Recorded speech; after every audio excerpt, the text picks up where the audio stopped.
So coming up next, our next talk is Matt Dunn, and he's going to do Lambos and Tigers in Russia, or a legit career without the prison time. For all of you out there that are maybe looking in the Infosec industry, you're not sure how to do it, I think Matt's going to really be able to tell you what you need to know. So let's bring Matt in here.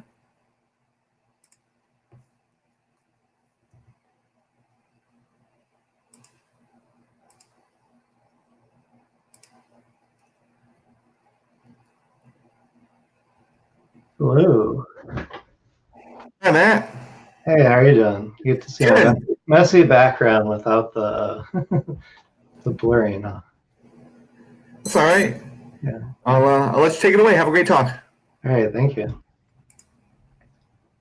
All right, let's see if we can share my screen here. All right. All right, hopefully everybody is doing great today. I was my first year at BSides. CT was last year. I've been living in CT for a little bit now, but today I'll be talking to you about my presentation, Lambos and Tigers in Russia, or legit career without the prison time. We've got on my slides, on the left side, we've got the Russian flag with a Russian hacker, criminal guy that apparently has made millions and millions of dollars from his hacking activity. Has Lamborghinis, has Tigers, just like Tiger King, and versus a legitimate career.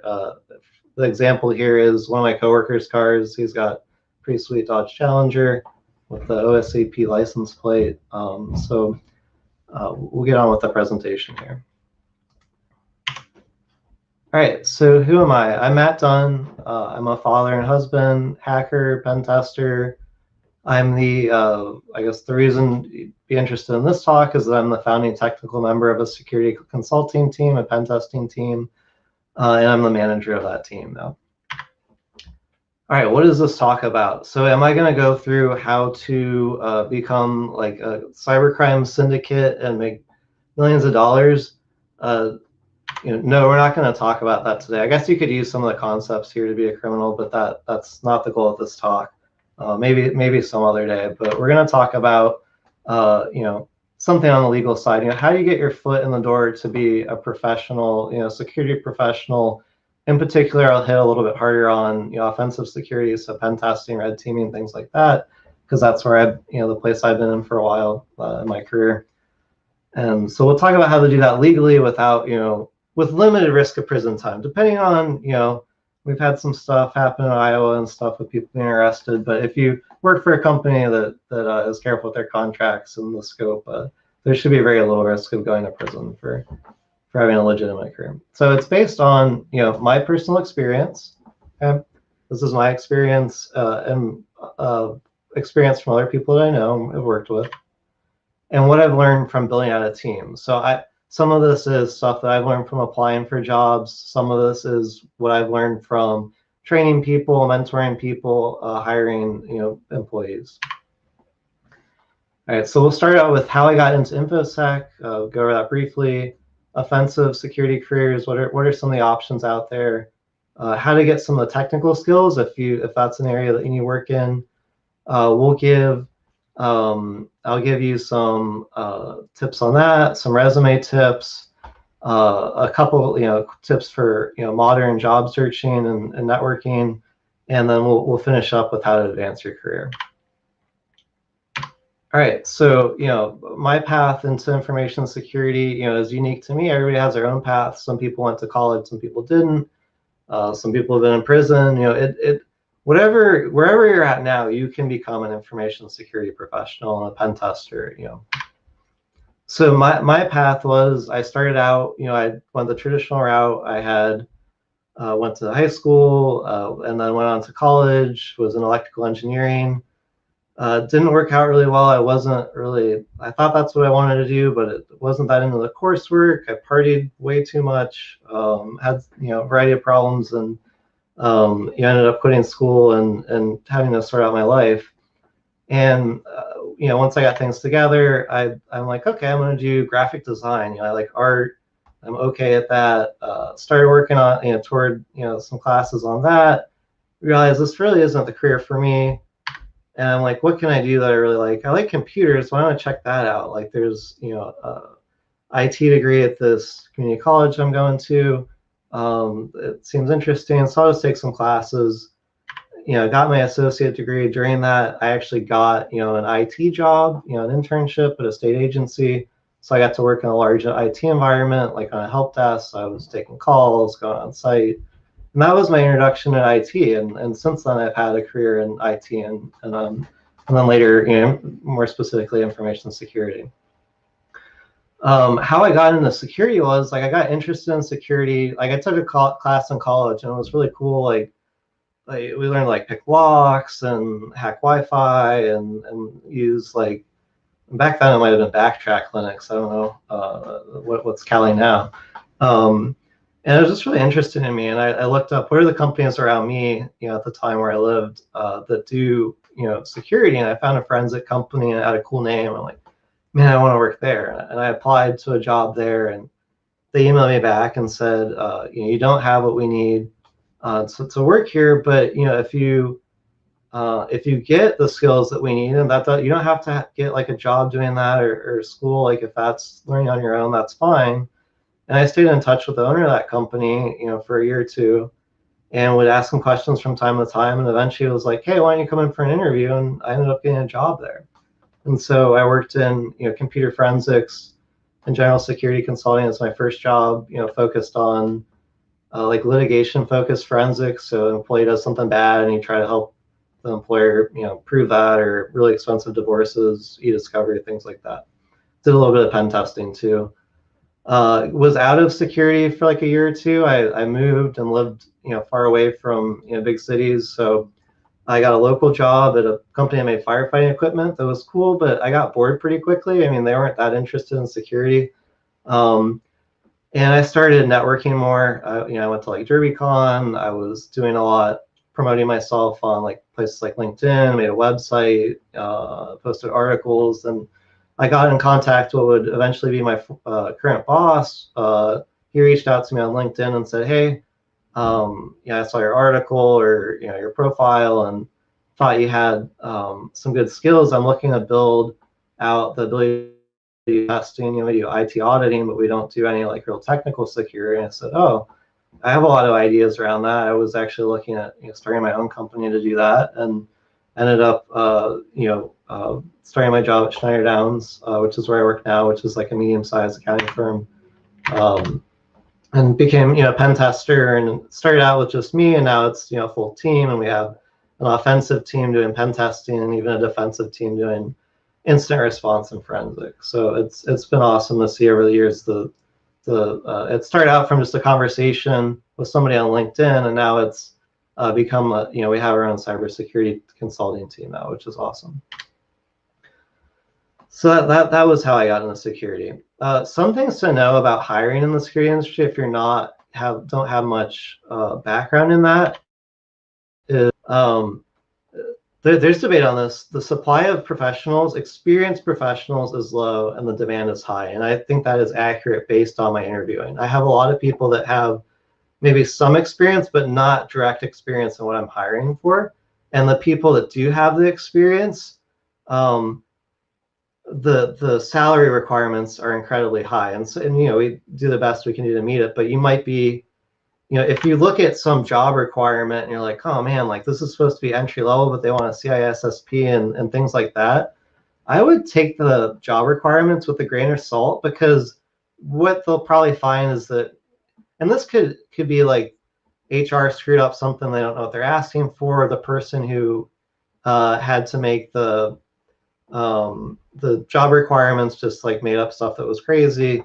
Maybe it's a warning sign, but also it could just be they don't realize what they really need, so they just ask for everything. So I would still apply to jobs even if you're not like quite there with the requirements, because what you'll find is that when you try to hire for positions, I've had people that were really good that before I could even get them in for a second interview, they've already accepted another job. So there is an advantage out there right now if you're trying to get into it. There are more positions available than people to fill them. With pen testing in general or other offensive gigs, typically those kind of jobs you're going to find at large companies or consulting firms. So like, the typical big four, like EY and Deloitte, do penetration testing, red teaming, things like that. Then you have, smaller accounting firms like the one I work for that does similar kind of things. You have your, specialized security firms like Black Hills Information Security, Trusted Sec, places like that, Spectre Ops. And there's a lot of them. And then you have like your larger companies like Walmart and things like that that have red teams. Now you might be set on like, I really want to be a pen tester, right? And that's cool. If that's your goal, like go for it. But keep in mind that most of the jobs out there are actually blue team positions, so on the defensive side. So there's going to be a lot less opportunity on the pen test from a pen testing perspective, but that doesn't mean that there aren't really cool defensive jobs out there that you might enjoy as much or more than penetration testing.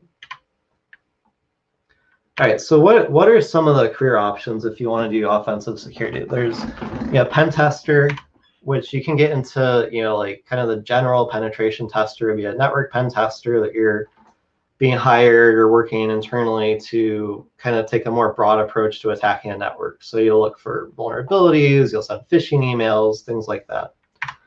You have people that might have more of a specialization in working on attacking web applications and web application security. Oftentimes, people have multiple competencies. So if you're a web developer and trying to get into security, you would probably have a pretty easy transition to web application security.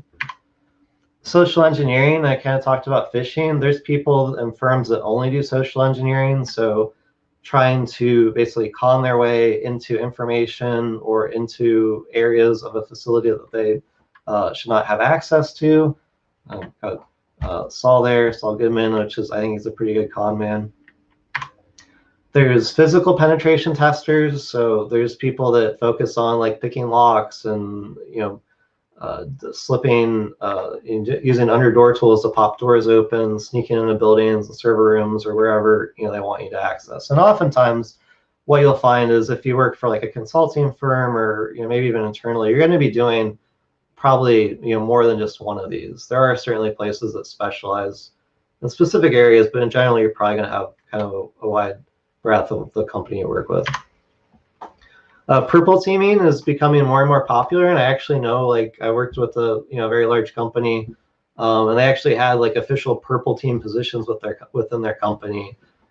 Typically, how I look at purple teaming, that's like a fusing of offensive and defensive. So maybe you're checking your SIM to make sure it's operating properly by running the attack side by side with the person that manages that.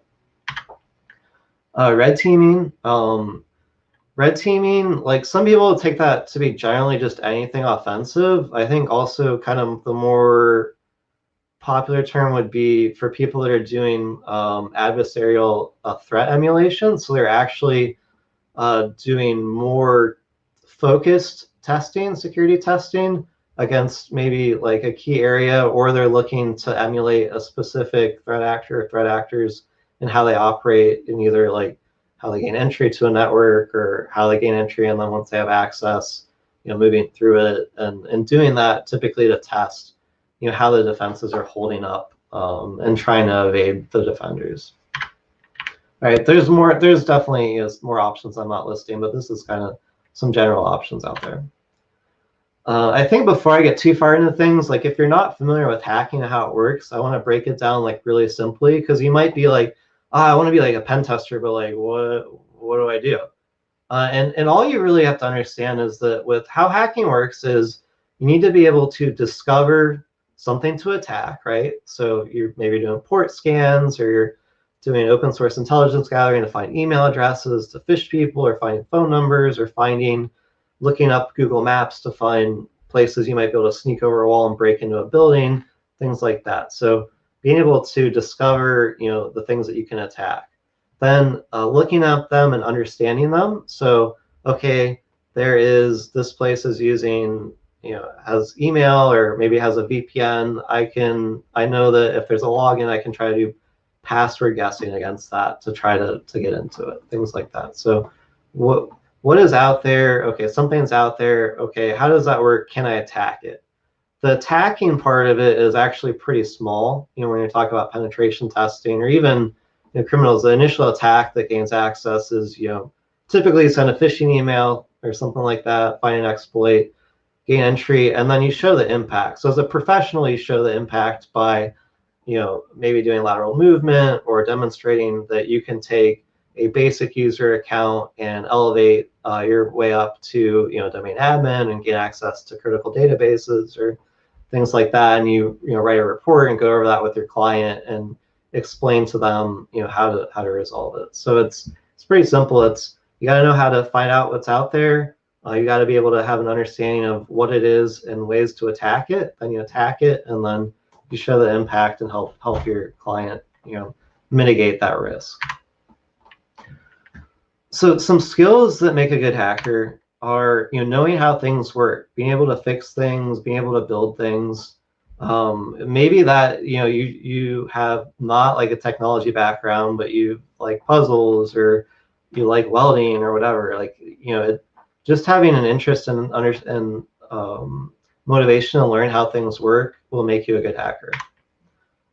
I put Linux on here a bunch of times, the Linux Penguin. I think Linux is a key asset to have, to be able to use command line Linux and command line Unix utilities in security prevention, particularly offensive security, because so many offensive tools are written for Linux that you're going to miss out on a lot of tool sets if you only know how to use like GUI systems and Windows. So also on the defensive side, there's a lot of open source Linux distributions for monitoring. You've got like the Elk stack and all kind of defensive security tools that if you learn Linux, you open yourself up to a great amount of additional resources that you can use. Ethical hacking skills, and we'll talk about how to get those. So you know, we talked about, kind of broke down what, you know, hacking is, being able to do exploits and use hacking tools and do privilege escalation, things like that. And I'll throw out some ideas on how to get those if you don't have that.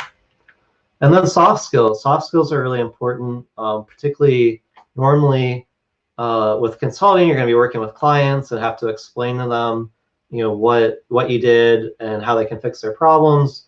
If you broke something, you're going to have to be able to smooth things over and get things back going and not have people mad, because occasionally that will happen.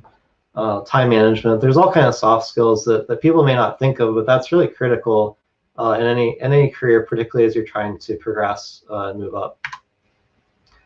All right, so I'm going to go through like a lot of different places where you can learn if you don't have, you know, the base knowledge that you feel you need or you want to add more. You go to college, right? So you could take, you know, computer security, computer science, whatever. Maybe you learn some security stuff. Maybe you learn, you know, IT or programming. That's a great place to get a base knowledge of technology or security that you could use in a career. Self-learning, I think self-learning is huge. When I interview people that are in college, I'm normally not looking at, I don't care what courses they're taking so much, maybe a little bit. I care more what they're doing outside of school, and that often is self-learning, so doing CTFs. And we'll talk more about that. Internships, so if you are a student, you got to get an internship before you graduate. It's just gonna, having some kind, even if it's just in a help desk or something, having some kind of technical experience before you graduate and not just a degree is huge. Because I can't, if you don't have any experience working at a network, I can't just say like, go hack this network. I'm not going to trust you to do that. I'm going to need to train you for probably a long time before I would be comfortable with having you do that. And if you do that through an internship, oftentimes internships, you know, people will hire their interns, you know, because you know that they're a good worker and how they operate and things like that. Another way to get skills is to get base technical skills. You know, work for like a startup like these guys, you know, Pied Piper or whatever you need to do. You just, any IT job or programming job will help you with base skills that will could lead to, you know, the background knowledge that you'll need to be successful in an information security career. All right, so Linux, if you're not familiar with Linux, the best way to get familiar with it is to build something with it. So build a server. Maybe you want it to run your own blog, so maybe you make a WordPress site. There's a lot of places to do this, right? So For the cloud would be great to learn, because a lot of stuff's in the cloud now, and so you've got options like AWS has a free tier, so you can build a free server, Linux server in the cloud, and it's good for at least a year. I think it might be indefinitely a certain level of server. Microsoft Azure has some free credits, so if you sign up for an account, they'll give you like 50 or $100 that you could run something for some period of time on. DigitalOcean's like that. I think they have like a student package where they'll give you, some money that you can use to run a server, or something if you want to do some hardware hacking, or just have a little mini computer that you can hack with at home. A Raspberry Pi is a great and inexpensive option. For hacking, like if you want to learn some hacking skills, there are a lot of free resources. Like pretty much all this stuff is free, or there's cheap options for it that I'm going to go through, and there's just numerous places to learn. There's online training, free training, like Portswigger has a web application testing program that they put out within the last year or so. That's really good. I think it's mostly like kind of in a book format, like online book, where you go through and they tell you like what cross-site scripting is and SQL injection, things like that, and tell you how to attack those things and prevent them. Offensive Security has had a free course for a long time. They're the OSCP certification people. Metasploit Unleash, it's a great free way to learn Metasploit. Metasploit's a great hacking tool. I mean, I don't use it quite as much as I used to, but it's definitely still good to have in your tool set and understand how it works. Then there's some more interactive training options that I think are probably like the better route, particularly if you're like a beginner. So things like Hack the Box, PenTester Lab, both of these have some free tiers and free exercises you can do. And then I think if you do the paid training, it's not that expensive. PenTester Lab is like $20 a month. And they have like step-by-step walkthroughs. So they have like labs you go into and you learn how to you can learn how to use Linux, you can learn how to hack things, do web application hacking or hack Windows. And they'll walk you through. So if you don't know something and need more hands-on, they'll have videos and walkthroughs that, if you get stuck, you won't just be stuck and squirming around. For actually just hacking things legally, you've got a lot of good options now. I mean, those are two good ones. Offensive Security Proving Grounds is kind of newer, and they have a free individual plan that's good, and it gets you into like an environment with vulnerable servers that you can attack. They also have a paid option that'll get you more into networks that are more similar to like the test labs that you would pay for with offensive security or have to go against to complete their certifications. VulnHub, if you want to do everything at your house, you can download vulnerable servers pre-set up from VulnHub and figure out what's wrong with them and attack them. And there's normally walkthroughs for a lot of those. So that's a great free resource if you have some extra RAM and hard drive space on your laptop or something. So the videos, we've got this, so conferences are great, and that's like one great creator of videos is that like if I'm at a conference or if there's a conference that I can't make it to, I'll look at like the talks and see like, oh, okay, like somebody's dropping some new tool or new technique. Somebody mentioned in the chat, try Hack Me is another great site. Yeah, there's a lot of options out there, so post them in the chat. Iron Geek, I think last year he recorded BSides CT, but they record a lot of the conferences and put them up on YouTube. So if you can't make it to a conference or can't afford, I mean, everything's digital now, but if you can't make it to one or can't afford it, a lot of times at the bigger ones, the videos will be up for free pretty quickly after the conference. And I learned a lot, from the conference videos. Books. There's a lot of great books out there. I think people often you'll see reviews of books and it'll be learning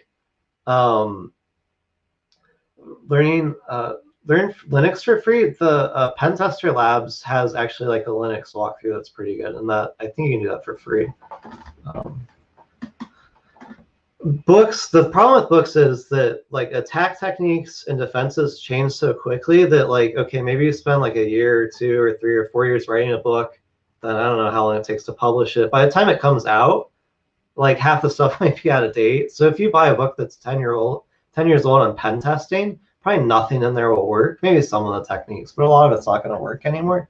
So keep that in mind. That said, the Hacker Playbook 2 and 3 has very practical attack techniques for based on what scenario you're in. So if you're already on the network, if you have credentials, don't have credentials, that's a great place to start if you want to learn some practical hands-on advice for attacking networks.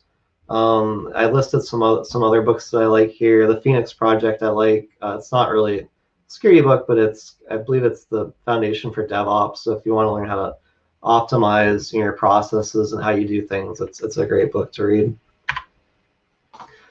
Other great resources. So we talked about like TryHackMe and PenTester Labs and those kind of sites. If you want to like learning like new techniques and tools, a lot of times before a conference comes out, people will post like a blog post, and some great examples of that are Black Hills Information Security, SpectreOps, TrustedSec. There's many more out there, but those are some of the ones that you can actually like get on a mailing list. And when they have a new blog post, they'll email you, and you can see like, oh, there's this new pen testing technique, or this new way to password spray Office 365 or enumerate users. So those are all great resources. There's many others out there. Twitter, I don't know, a lot of people like fight on Twitter and stuff like that, but it is, not a bad place to get, people will drop new tools on there and they throw out testing ideas and post that they have jobs available. So it's not a bad place to network. If you need a starting point, I'm Matt the Planet on Twitter. Mostly I follow security people, so you can like follow some of those people, and that'll lead you to more and more people that have interesting things that they post. You also get great my favorite thing about Dave Kennedy's post is actually not hacking at all. It's like the smoked meats he posts, which is like motivated me to do some more barbecuing, which is important to do some stuff other than just work. Podcasts, there's a lot of podcasts out there. Here's some of them, and these slides I'll put them on Discord. I'll put them on LinkedIn, so you don't worry about having the links and stuff. The slides will be available. But there's a lot of good podcasts out there. Listen to some different ones, find the ones you like.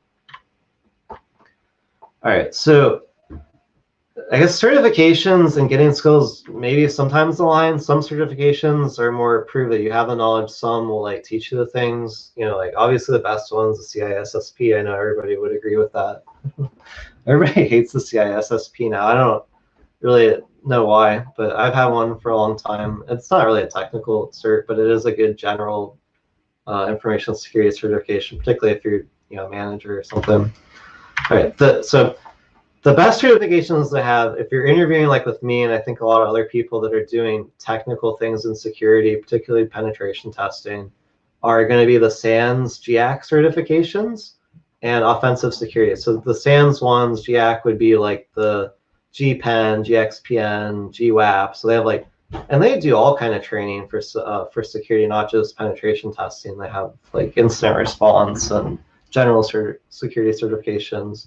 They're very expensive. Most people I don't think are going on their own and paying the $4,000, $5,000 plus to take the course and the cert on their own. Normally, you're having that backed by your company. Offensive security, they're great certifications. They're a lot cheaper than like the GIAC and SANS, but they're much harder to get because like with OSCP, you have 24 hours. They drop you in a network. And you got to hack so many of the servers and write a report. You get so many points within 24 hours or you don't pass it. And just taking the course alone, like you're not you got to go further than that to pass that certification. So most people that take that I've talked to have failed it at least once, if not multiple times. So just keep that in mind, where it might be cheaper, but you might need more lab time. But it is probably the OSCP and the other offensive security certifications are probably to me, and I think to others, are probably the most respected because they show that you have very practical knowledge of Linux and attacks and enumeration and things like that. The CEH, some people look down upon it. I don't think it's a bad entry-level penetration testing certification. If you're going to be doing work for government, they'll require you to have something like a CEH or another DoD-approved certification, like a Security Plus, something like that. It's not a bad certification. I don't know how much. I think the pricing changed, but it used to actually be pretty expensive. ISC squared, they have that CISSP, you're going after penetration testing, that's probably not the route to take. If you've never done a certification test before or never done a security one, some of these other ones might be too expensive to start out with, or maybe you want to get an easy win. You know, CompTIA Security Plus, they have the PenTest Plus now. Those are pretty good certifications where it only costs $200 or $300 to take the test. You could probably buy a book study book for 50 or 60 bucks, and if you study it, you could probably pass it. So that's a great place to start to get an easy one and get some confidence up before you go after something like an OSCP, which can be like just devastating. I need to go back and pass it. I've personally taken it and failed it, once, and just haven't had the time to go back. All right, soft skills. So how to get soft skills, and that's like communication skills, time management skills, managing your temper. I can tend to get angry if things don't go my way and take it out on people, and that's something that I work on. One great way to do that is to be around people, and participation in the security community, like you guys are all doing, guys and gals, and whatever are doing today. Attending conferences and participating in like the Discord, or back when COVID's over, hopefully that won't be too long. We can meet up in person at local meetups, conferences, industry groups, stuff like that. I'm a very nervous person, not socially awkward, so I can have a hard time going to conferences and talk to people. That I try to go and talk to at least one person, have lunch with people. It's a great way, even if to push yourself out of your comfort zone a little bit, or maybe you are a very social person. That's a great way to network. Books are another good way to learn soft skills. A really classic one, business book, is How to Win Friends and Influence People, which I read that book, and it's actually a business book on how to con people the more you read it, but it's pretty good. It's old, but it's got some good tips.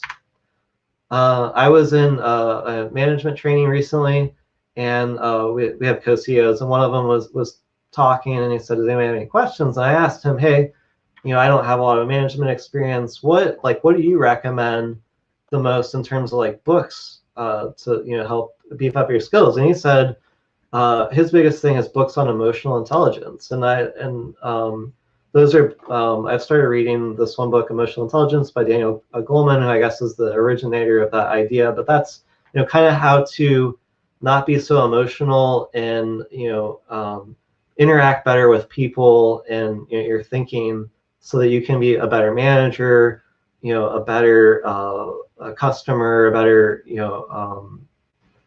a better provider for your client, and not get pissed off if things don't go to your plan, or things like that. So I thought that was interesting. For negotiations, I really Never Split the Difference. Hey, you might say I'm not a salesperson. That's cool. You may never do sales, but you're probably going to want to raise at some point, or get be applying for a new job and get an offer, and they're always probably going to offer you less money than they're willing to actually pay you the first time around. So reading some books on negotiation are great to have some background in that. And that one's by a hostage negotiator, so it's actually pretty cool, because you're using techniques to deal with terrorists for your job offer. So I always thought that was interesting. All right, so you got the skills, right? So we've talked about getting skills. And we can do that a lot of different ways. All right, now you're okay, I'm ready to apply for some jobs, or I need to update my resume. So the key thing with the resume is I'll be honest, it's not the content. I mean, the content is important, but the first thing is how it looks. It needs to look really good, particularly if you don't have a personal relationship at the place that you're applying to. So if I have 50 resumes that come in, I'm going to scroll through them, and I might read all of them, but I'm probably going to spend more time on the ones that look better than the ones that look like some crappy Word template that's built in a Word. Okay. Some ways to make a resume look unique and really polished is LaTeX is a typesetting language that there's a lot of free resume templates out there. You can run it for free locally on Windows, Mac, Linux. I have my resume on overleaf.com. That's all in the cloud, so it'll compile everything for you, and you can pull in the templates. I find that really useful. If you want something easier, for some money, you can use some of these services. I don't have experience with any of them, but I know a guy I just hired hired to use Zeddy or however you pronounce that, and he really liked it. Some of those it might be like 20 bucks, but you can get in and like download all the templates. But just spending like a little bit of time or a little bit of money to make your resume stand out from a like visual perspective is going to go a long way. All right, so if you're watching this talk, you may not have a lot of real world experience. So don't let that get you down too much. Here's some things that you can do if you don't have real world experience, if you want to get a security job to make yourself stand out a little bit. You know, self-learning, doing CTFs, side projects like on GitHub, websites, that stuff counts as experience. Put that on your resume somehow. Have a skills section, somehow include on your resume the things that you do that maybe aren't part of your day-to-day job, but are, you know, things you're doing to better yourself in terms of security. All right. If you have a background in IT or software development, those are like the foundational skills for computer security. So put those on there. You know, that don't count yourself out because you don't think you have security skills. If you know IT really well, if you know secure coding or coding really well, you can be a security person pretty easily. For me, when I'm looking at resumes, the things that stand out, like certifications, I mean, I kind of do. If you have an OSCP, that's like, I know that you try really hard to get that. You know, GitHub, if you got some awesome tools that you've programmed, you got them out there, or you're contributing to a security project or any project, that's great to see. I've seen some really amazing personal websites. The content doesn't even have to be good. If it like it's just kind of cool site, it can be impressive to somebody. It shows that you have some kind of skills. Experience would be number one. And I will be posting the slides in Discord and on LinkedIn SlideShare. So, you know, experience is definitely like number one, but you may not have it. That's okay. High level of interest in technology and security. So that kind of goes back to having GitHub, going after certifications, things like that. Public speaking experience is great to see, particularly like I work in a consultancy. So you're going to be speaking to clients. Normally, most people do. So having experience, you know, presenting at conferences or local meetings, things like that, it's great to have. All right, so for people that already like are in the IT world, you know, and you want to get into security, I think sometimes people are like, oh man, I've been in like IT for this long, I'm really interested in security, but I can't get a break. So don't keep going after it. I think one thing to keep in mind, and maybe other people disagree with this, but in my mind, an experienced like IT person, system admin, systems engineer, network engineer, developer, to me, is far greater than somebody with a security degree with no experience. Okay, because if they don't have a background in IT, because you know how the things work. If you know how things work, you're more easily going to be able to secure them. Not that having a security degree is bad. I don't want to discourage anybody from that. But you know, if you are already an IT or a developer, you have, you know, the core background that you need to be in security. It's like the same thing. It's just a different variation of IT. It's all security is. It's not that much different. You have to be able to adapt quickly and learn new things. That's all. And be paranoid. Being paranoid helps. You know, you know, list your technical skills. So I look at this. So if I'm hiring for a pen tester and I'm like, you know, like we do a lot of stuff in the cloud, and I'm always like, I could use more people to help us with our infrastructure, automation, script, you know, writing internal code. If you know different scripting languages, put that on your resume. If you know Linux, if you know Windows, if you know Unix, Mac, put that on there. If you've developed applications for iOS and Android, you know, that's good to know. Certifications can certainly help. So if you have like an IT background or a programming background, you go out and get an OSCP, that's, you know, like pretty solid background to do, you know, security work. Or any security certification will show that you're, even if your employer won't pay for it, sometimes it's worth it to invest in yourself to show that you're motivated, and it will give you an edge on people that don't have that.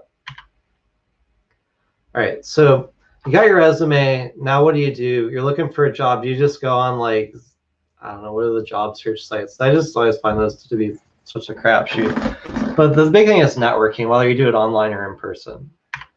All right, so getting involved with local groups like OWASP, I know like ISSA is in Connecticut, DEF CON has groups, DerbyCon started to have like the DerbyCon communities, Meetup. It just depends on where you're at, what groups there are. But the benefit of local groups is that normally the people in those groups are working in security in your area. So if you get a personal relationship, that will give you, they might tell you about a job before it even is posted. If you apply, you can give that person the resume, they can pass it along. They might have incentives at that company for hiring. So if you pass on a resume and they hire that person and they stay for a year, that person might get like $5,000, like that's something to keep in mind. So there's definitely advantages to having personal relationships at places that you're applying to. In COVID times, that's harder if you live somewhere where there aren't a lot of security groups or aren't any. There's still ways to do that. Discord has become extremely popular. I didn't like know what it was. Like the last year, it's just like blown up. Slack used to be the main thing. There's still a lot of Slack groups. There's just search for like information security Discord, information security PenTest, stuff like that, and you'll find a lot of good groups out there. That it might be local groups or national groups or international. That's a great place to meet people and network and find about jobs. I always post my job postings first in Discord and like local groups in the areas that our offices are. Okay, so another way to do that, like if you're trying to like target, like figure out like what kind of jobs are available in your area or area you're looking to move, you can use LinkedIn pretty well. So like here's one example. Like so, say I'm looking for a job, and I live in New Haven, Connecticut. So I'm in New Haven, Connecticut. What like kind of jobs are there out there? So I can look at like I can do search strings in LinkedIn to look for people that already have existing positions, but also it'll show you like if there's open jobs.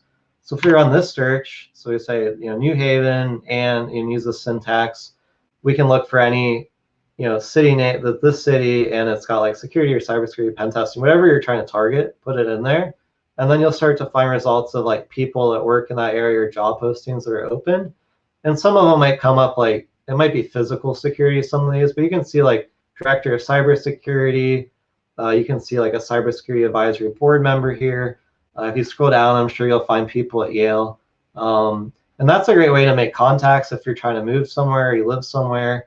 Like when I first moved here, I went on LinkedIn and looked for security people, and like I found people to have lunch with that I'd like never met before, and found out more about the security community here. And it's a great resource to look for jobs. If you really want to work at like a specific company and you're just like want to stalk them a little bit, like not creepily, please don't really stalk people. But if you want to like, you're really interested in working for a company, getting a job there, want to target them, you can take a pen testing approach to that, right? This is all kind of open source intelligence gathering. This is the kind of stuff I do when I'm phishing a company. I might look at, probably isn't going to be, I'm not probably normally going to go after like the pen, the red team if I'm trying to phish the company, but maybe. But I'll try to get intel about people that work there. So you take the company name, and then you put in your search string for the positions you're looking for. And I put in my company that I work for, Schneider Downs, and you can see, there's a bunch of results, and some of them will be people that didn't work there anymore or consulted for it. But you can see the top result is one of our new penetration testers that we hired recently, Tyler. You can see we got an internal security person. So you can find like some contacts and try to connect with them and create a relationship. And some ways to do that are like, hey, would you do an informational interview? Like, you work at this company, I think that position's really cool, or your company is really cool. Would you talk to me for a minute about it?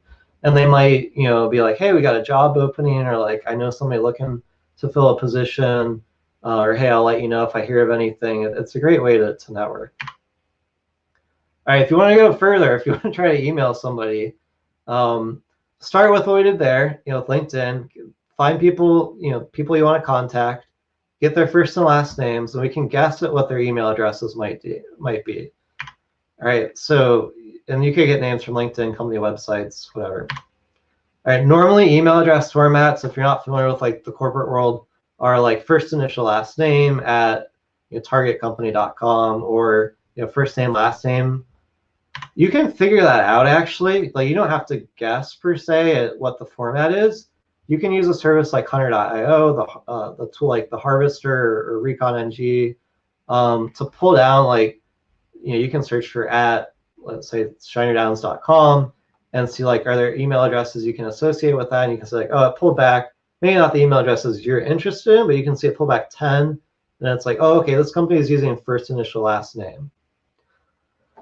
And and you can use that, and you just say, okay, I got the first name, last name, and then guess and try to email that person. So that's one thing if you want to try to email it. Maybe don't just send your resume, like say like, hey, like I saw you worked at this company and I wanted to talk to you a little bit. Would you be willing to talk to me? Okay. So I guess I've gotten through this like faster than I was planning to, a little bit faster, so that's good. So kind of the last thing we're going to talk about, or the last thing we're going to be talking about here is maybe you already are a security professional and for some reason you're watching this talk. That's cool. Hopefully you maybe learned a thing or two, or maybe you didn't. If you have any feedback for me, I'd appreciate, I'm happy to take that to make this talk better. But hey, okay, maybe you have like, I see this, maybe you're working in, I don't want to pick on you, but a security operations center, and you're on the third shift and you're just dealing with alerts and they just have you Google it and you don't really understand what you're actually doing, but maybe you want to be a pen tester or a security engineer, or you're just like, feel kind of stagnant. You've kind of reached the peak at your company, or what you've been able to learn internally. What can you do to advance your career? And the key thing in my mind is to be a continuous learner. It doesn't mean you can't have a family and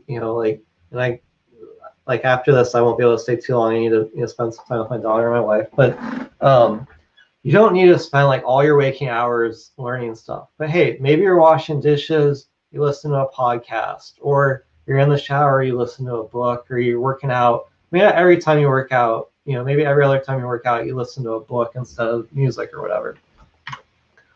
Getting certifications definitely can help. Particularly some of the ones that are harder to get, like an OSCP.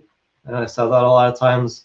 But if you want to be a penetration tester, an OSCP is going to give you an advantage because it's just so hard to get. But any certification, if you go after a CISSP, if you have some experience to be able to get that, a Security Plus, any certification is great to add to your resume. Work on your soft skills. So, learn how to communicate better in writing by writing blog. We talked about some of this stuff, but learn how to communicate better in writing, speaking, do presentations, things like that.